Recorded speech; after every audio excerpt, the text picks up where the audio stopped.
गोंडा जनपद जिलाधिकारी डॉक्टर उज्जवल कुमार ने बताया है कि यूक्रेन में फंसे जनपद के कुल 14 छात्रों में से 5 छात्रों की सकुशल वतन वापसी हो गई। जनपद गोंडा पहुंचे यूक्रेन से भारतीय छात्र ने अपनी सुनाई आप बीती। देखिए इंडिया न्यूज़ 24 की इस खास रिपोर्ट में क्या कहना था भारतीय छात्र का। नवाबगंज कस्बे में मैं उपस्थित हूँ। यहाँ पर रूस और यूक्रेन के बीच जो महायुद्ध चल रहा है, वहाँ से हमारे देश का एक भारतीय छात्र नवाबगंज कस्बे में सरकार के द्वारा वो यहाँ पर आज अपने परिवार के बीच में उपस्थित हो गए हैं। हम इनसे आज ये जानना चाहते हैं कि रूस और यूक्रेन के बीच जो महायुद्ध चल रहा है उसका आंखों देखा हाल इन्होंने वहाँ पर देखा होगा। हम इन्हीं के शब्दों में जानना चाहते हैं कि वहाँ की कैसी परिस्थितियाँ हैं और हमारे देश के नागरिकों का उस देश में कितना सम्मान होता है। इन्हीं की ज़बानी जानते हैं। सबसे पहले तो आप हमारे दर्शकों को अपना नाम बताएं। शिखर गुप्ता। आप परसों यहाँ अपने परिवार के बीच में आए हैं। सरकार की तरफ से अभी तहसीलदार भी आए हैं आपसे मिलने। हमने देखा कि आपने सांसद जो है कैसरगंज से भी आपने मुलाकात की। तो यहाँ पर आने के बाद आपको इन लोगों से कैसा रिस्पॉन्स मिला? इन लोगों से तो सर पूरा हम लोग को, हमारी फैमिली को इन्होंने पूरा सपोर्ट किया है। मेंटल सपोर्ट बहुत ज़रूरी था इस दौरान पे, और बात होती रहती थी हमारी, वो भी एक होती, बट इन्होंने जो सपोर्ट दिया वो इनके हमारी फैमिली के लिए बहुत ज़रूरी था। और बहुत अच्छा लगा, वो बार बार मिलने आ रहे हैं। हमारे आने से पहले भी आए, हमारे आने के बाद भी मिलने आए, तो बहुत अच्छा लग रहा है और बहुत ऐसा लग रहा है कि सब हमारे फैमिली मेम्बर जैसे ही हैं। आप यहाँ से यूक्रेन गए हुए थे, किस कारण से आप यूक्रेन गए?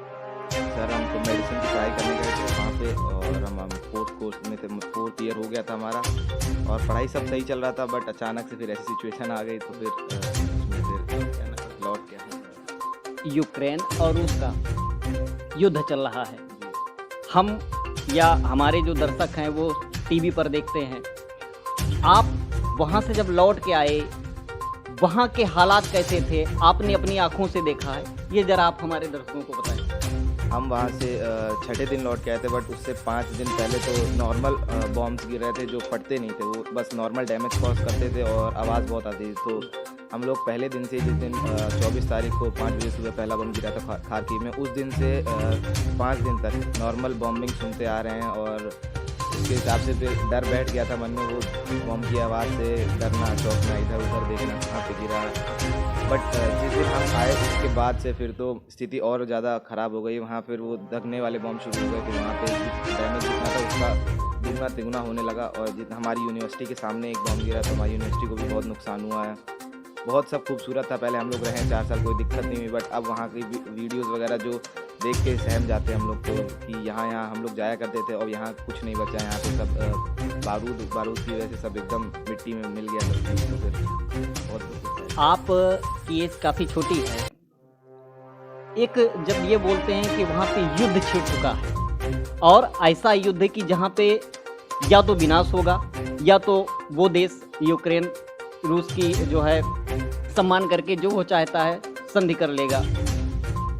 जिस दिन पहला बम गिरा, आपके दिल के अंदर कैसी भावनाएं थी, कैसा मतलब डर लगा आपको, ये थोड़ा आप हमें बताएं। पहला बम गिरा था, हम लोग सुबह 5 बजे हम लोग आए थे दूसरी जगह से। हम लोग खारकीव में एंटर किए थे लवीव से, उस दिन वापस आए थे। तो फिर हम लोग 5 सो रहे थे सब लोग नॉर्मल 5 बजे। तो फिर बम गिरा तो केवल मैं उठा, बाकी सारे मेरे रूममेट सो रहे थे। और फिर उसके बाद उठ के बाहर देखा खिड़की कहीं, क्योंकि डर लगा था, क्योंकि खिड़की जिस हिसाब से और बिल्डिंग जिस हिसाब से हिल रही थी उस हिसाब से सहम गए थे हम लोग। फिर बाहर देखा हमने, और उसके बाद पूरा न्यूज़ चेक किया। उस समय तक कुछ रिस्पांस नहीं आया था। तो फिर हम लोग 10-15 मिनट मैंने देखा, रिसर्च किया, बट कुछ नहीं मिला तो मैं सो गया। तो उसके 1 घंटे बाद फिर फ़ोन आने शुरू होते हैं सबके, दोस्त लोग के, सब जगह से न्यूज़ चैनल पे आ गया कि वहाँ कुछ समय तक कि बॉम्ब गिरा। तो वो बॉम्ब ही था, जो हमने सोचा था कि कुछ और हो सकता है उस समय, बट वो बॉम्ब ही था। फिर उसके बाद बात करते हुए आधे घंटे बाद फिर एक और बॉम्ब गिरा। तो फिर हम लोग को और ज़्यादा कंफर्म हुआ और सब लोग में भगदड़ मच गई। हम लोग बाहर जाके देखा हमने तो सारे एटीएम्स के बाहर लाइन लगी हुई है, सारे जितने मॉल्स थे, जितने फूड काउंटर्स थे, सब के बाहर लाइन लगी हुई है और सब चीज़ ख़त्म हो रहा है धीरे धीरे। और नॉर्मल लोग बहुत ज़्यादा वो थे, पैनिक में थे, सब लोग जहाँ मन चाहे उधर भागने की कोशिश कर रहे थे कि बस जान बच जाए हमारी। फर्स्ट डे से यही सीन शुरू हो गया था। एक चीज़ आप हमें ये बताएं, यूक्रेन में तो खैर युद्ध हो ही रहा था रूस के बीच में, यूक्रेन की तरफ से खासकर भारतीय छात्रों के लिए या भारतीय जो वहाँ पे हमारे मौजूद थे, उस सरकार की तरफ से कुछ व्यवस्थाएं की गई थी आप लोगों के लिए? अंदर हम लोग को एम्बेसी द्वारा एडवाइजरी मिलती रहती थी, उसमें थोड़ा सा हम कह सकते हैं थोड़ा सा बाकी देशों से कंपैरेटिवली वहाँ पे एक कह सकते हैं थोड़ा सा नीचे था, क्योंकि बाकी देश के कम बच्चे थे और हमारे देश के ज़्यादा बच्चे थे। तो उस चीज़ को भी लेके थोड़ा सा एम्बेसी सोच समझ के सब चीज़ स्टेप लेना पड़ता था, तो थोड़ा स्लो प्रोसेस था और थोड़ा एडवाइजरी थोड़ा मतलब कैलकुलेटेड वो आती थी कि सारे बच्चों को उसमें रख के। बट जैसे हम लोग ने बॉर्डर क्रॉस किया उसके बाद एम्बेसी ने सर पूरी 100% हेल्प की हम लोग वहाँ पे बॉर्डर के पार किया हम लोग ने, और वहाँ से तुरंत सब एम्बेसी के रिप्रेजेंटेटिव आए, हम लोग से बात की, हम लोग को एकदम रिलैक्स फील करवाया, खाना पीना मिला, चॉकलेट्स मिले, फिर हम लोग को बस में लेके फिर हम लोग को होटल में गए। होटल में खाने पीने की व्यवस्था थी, सोने की व्यवस्था थी, सब चीज़ था वहाँ पे। फिर उसके बाद रुका, मतलब वहाँ पे हम तो नहीं रुके, हमारा तो तुरंत फ्लाइट हो गया, हम तुरंत चले आए। बट हमारे दोस्त जो रुके थे वो कह रहे थे बात एकदम अच्छा था, कोई दिक्कत नहीं हुई, वहाँ से एम्बेसी की तरफ से पूरी सर्विसेज थी, सब था 100%। वो घर ड्रॉप करने भारतीय छात्र वहाँ पे थे और भी देशों के छात्र थे। हमारे प्रधानमंत्री ने जिस तरीके से मिशन गंगा के तरफ से जो है ये लाने का प्रयास भारतीय छात्रों को किया, इस बारे में आप क्या कहना चाहते हैं? प्रधानमंत्री जी के बारे में आप क्या कहते हैं? प्रधानमंत्री जी के को तो धन्यवाद कहेंगे, क्योंकि उन्होंने इतना बड़ा मिशन ऑर्गेनाइज़ किया और इतने सारे रिप्रेजेंटेटिव को अपने सेंट्रल मिनिस्टर्स को हर कंट्री में भेजा। उसकी वजह से प्रोसेस बहुत ज़्यादा एस्केलेट हुआ वहाँ पे सर्विसेज, क्योंकि पहले जैसे हम लोग सुन रहे थे कुछ लोग 2-2 3-3 दिन लाइन में लगे हुए थे और आने की कोशिश कर रहे थे। बट जैसे उनकी तरफ से जब ये सब शुरू हुआ तो मिनिस्टर्स वगैरह गए, तो उसकी वजह से प्रोसेस बहुत फास्ट हुआ। और हमको तो मैं पर्सनली बताऊं तो मैं 10 मिनट के अंदर ही मैंने बॉर्डर क्रॉस कर लिया था, नहीं ना कुछ कहीं चलना पड़ा, ना कहीं कोई दिक्कत हुई। वहाँ से आए तुरंत हम लोग को रिप्रेजेंटेटिव मिल गए, तो कोई वहाँ दिक्कत नहीं। और यूक्रेन में भी भारतीयों को बहुत मतलब रेस्पेक्ट किया जाता था, ऐसा नहीं है कि बहुत वो है, अच्छा था, सब चीज़ अच्छा था। बट जैसे जैसे सिचुएशन अब ख़राब होती जाती है तो ह्यूमंस एक अपने लोग को थोड़ा प्रायोरिटी देते, बस वो था थोड़ा सा।